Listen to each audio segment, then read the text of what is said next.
So, the government can give you a completely new identity. New name, new birthday, new social security number, new city, new job, new life. Just wipe everything and start over. And all you have to do to qualify is agree to testify against someone dangerous enough that the government is genuinely worried they'll have you killed. So, easy.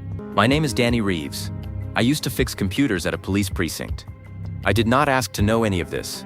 And yet here we are. Today we're talking about the United States Federal Witness Protection Program, officially called WITSEC. What it actually is, how it actually works, and why it is simultaneously the most impressive and most absurd thing the government has ever pulled off. Let's get into it. WITSEC stands for the Witness Security Program.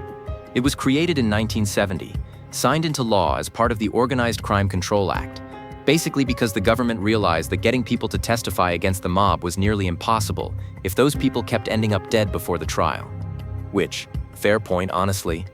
The program is run by the United States Marshals Service, not the FBI, not the CIA, the Marshals, which is a detail people always get wrong in movies, and it drives me insane personally. Since 1970, the program has protected over 19,000 witnesses and approximately 50,000 of their family members. 50,000 people, living somewhere right now, under different names, going to work, picking up groceries, completely invisible. I find that genuinely unsettling, and I work with computers for a living, so my bar for unsettling is already pretty high. Not everyone gets in. The program is selective and the criteria are strict. To qualify for WITSEC, you generally need to meet 3 conditions. First, your testimony has to be essential to a federal prosecution. Not helpful, essential. There needs to be a case that cannot succeed without you. Second, the threat against you has to be credible and serious. We're talking organized crime, drug cartels, terrorism.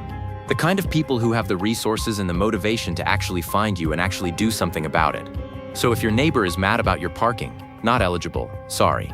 Third, the benefits of protecting you have to outweigh the risks. Because here's something the program doesn't advertise. They do background checks on witnesses too. If you're a significant criminal yourself, they weigh that. They're not just handing out new identities to anyone who asks nicely. The decision goes through the Justice Department and the Marshals Service together.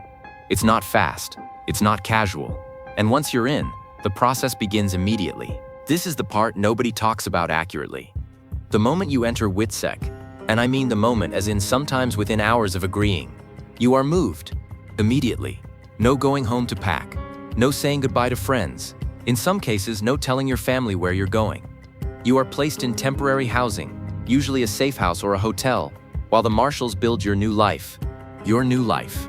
Here's what they actually provide. A new legal name, chosen in consultation with you but ultimately documented and filed properly. A new social security number, a real one, registered in the system. A new backstory. A documented history that can withstand basic scrutiny. Education records, employment history, references, all of it constructed.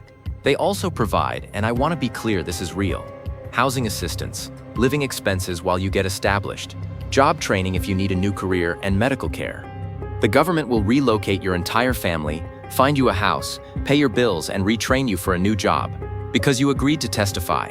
I have shown up on time every single day for 9 years. Nobody has offered to retrain me for anything. Your family can come with you. Spouse, children, sometimes parents. They all get new identities too. Your kids get new school records. Your spouse gets new employment history. Everyone becomes someone else. Overnight. Here's where it gets complicated. Because entering WITSEC comes with rules. Strict ones. And breaking them is how most people end up back in danger. Rule 1. You cannot contact anyone from your previous life without marshal approval. Not your best friend. Not your parents if they didn't come with you. Not your ex. Nobody. Which sounds extreme until you remember that the people trying to find you will absolutely start with everyone you've ever spoken to. Rule 2. You cannot return to your previous location, ever, without specific authorization and usually a security escort. Rule 3. You cannot engage in any criminal activity. This sounds obvious. It is less obvious in practice. A significant number of WITSEC failures happen because the witness continues doing whatever got them involved in the first place. Rule 4. You cannot tell anyone who you really are. Not your new neighbors, not your new coworkers, not eventually your new friends. You make a friend, a real one, someone who knows your name, your face, your daily routine, and the one thing they don't know, The thing that actually defines everything about your life, you can never tell them. I'm not gonna make a joke about that one. That's actually just hard. The Marshals Service claims that no witness who has followed the program's rules has ever been harmed. That's a very specific and carefully worded sentence, and I want you to notice it. Who has followed the rules? Because the failures, and there have been failures, almost always come from the same source. The witness themselves. People call home. People go back for a funeral. People tell a new friend the truth after a few drinks. People return to old habits and old networks and old contacts. One documented case involved a witness who posted on social media from their new location about a local sports team game they attended. 17 words. One photo. That was enough. 17 words. I have sent emails longer than that complaining about the office printer. And I fixed the printer. That's the worst part. The digital age has made WITSEC significantly harder to maintain. In 1975, you moved to a new city and you were gone. In 2025, facial recognition, social media, data brokers, reverse image search. The surface area for being found is enormous. The marshals have adapted. Witnesses are now counseled extensively on digital hygiene. New identities include guidance on social media presence or lack thereof. Some witnesses are essentially required to have zero online footprint, which for someone under 40 is its own kind of psychological challenge, honestly. Let's talk about what the program has actually achieved. Since 1970, over 19,000 witnesses protected. Approximately 50,000 family members relocated. The conviction rate of defendants in cases supported by WITSEC testimony is over 89%. 89%. That is not a small number. That is a nearly perfect number. The program has helped to dismantle major organized crime families, drug trafficking networks, and terrorism cells. Cases that would have been impossible to prosecute without someone on the inside willing to talk.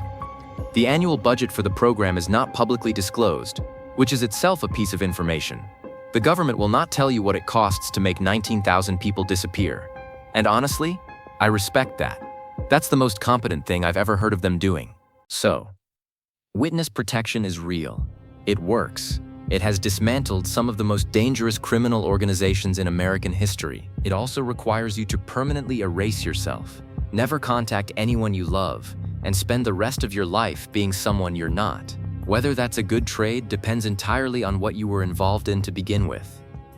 Next week on Exhibit A, lie detectors. Specifically, can you actually beat one? The answer is more complicated than yes or no, and significantly more interesting than anything you've seen in a movie. I didn't ask to know about lie detectors either. And yet, stay sharp.